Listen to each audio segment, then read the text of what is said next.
ગુજરાતમાં સ્થાનિક સ્વરાજની ચૂંટણીનો જંગ થયો. આવતીકાલે મતગણતરીનો દિવસ છે. છેલ્લી ચૂંટણીની સરખામણીમાં જોઈએ તો છેલ્લી 4 ચૂંટણીઓનો રેકોર્ડ તૂટ્યો છે અને સુરતીઓએ ભારે મતદાન કર્યું છે. કઈ જગ્યાઓ પર વધુ મતદાન થયું, ક્યાં લોકો નિરસ રહ્યા, ક્યાં ગરમી જીતી ને ક્યાં મતદારો જીત્યા, તેની વાત આજના રિપોર્ટમાં કરવી છે. આ વખતે મતદાનના આંકડાએ છેલ્લી 4 ચૂંટણીઓના રેકોર્ડ તોડી નાખ્યા છે.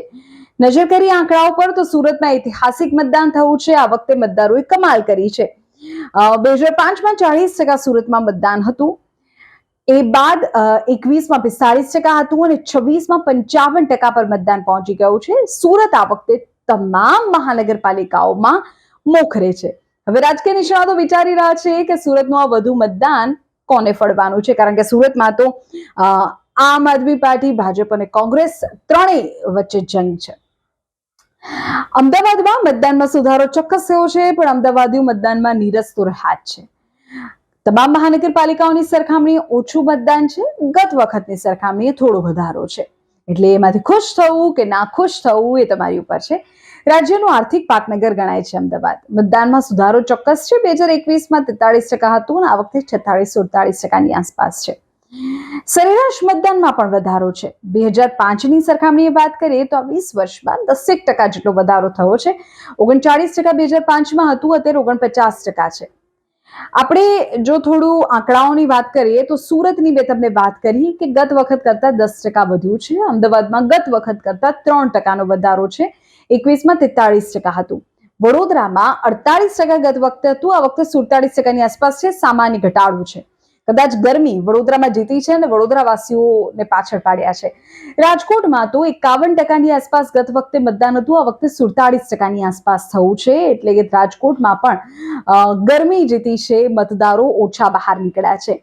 જામનગરમાં પણ 2%ની આસપાસનો ઘટાડો નોંધાયો છે. ભાવનગરમાં પણ 1-2%નો ઘટાડો મતદાનમાં થયો છે.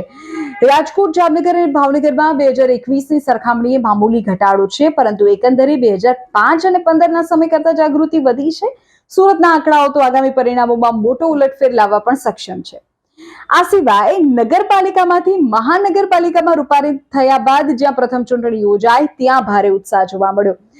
વાપી અને નવસારીના લોકો તો મોટી સંખ્યામાં બહાર આવ્યા. ગરમીને માત આપી દીધી. મતદારોનો ઉત્સાહ જળવાયેલો રહ્યો. 44 ડિગ્રી પારો હતો, છતાં પણ તમને ખબર હોય તો વાપીમાં 67% મતદાન થયું છે, જે હાઈએસ્ટ છે. નવસારીમાં પણ 60% જેટલું મતદાન થયું છે. આ ઊંચો જે મતદાનનો આંકડો છે તે કોનું રાજકીય ગણિત બગાડશે અને કોને ફળશે તે આવનારો દિવસ, હવે કાલનો દિવસ નક્કી કરશે. આજે તો તમામ નેતાઓને ઊંઘ નહીં આવે કે કાલે આ મતદાન કોના તરફી છે તે ખબર પડવાની છે. આવતીકાલની પણ દરેક અપડેટ, રિઝલ્ટને લઈને તમને TV9 ગુજરાતીના ડિજિટલ પ્લેટફોર્મ પર સતત મળતી રહેશે.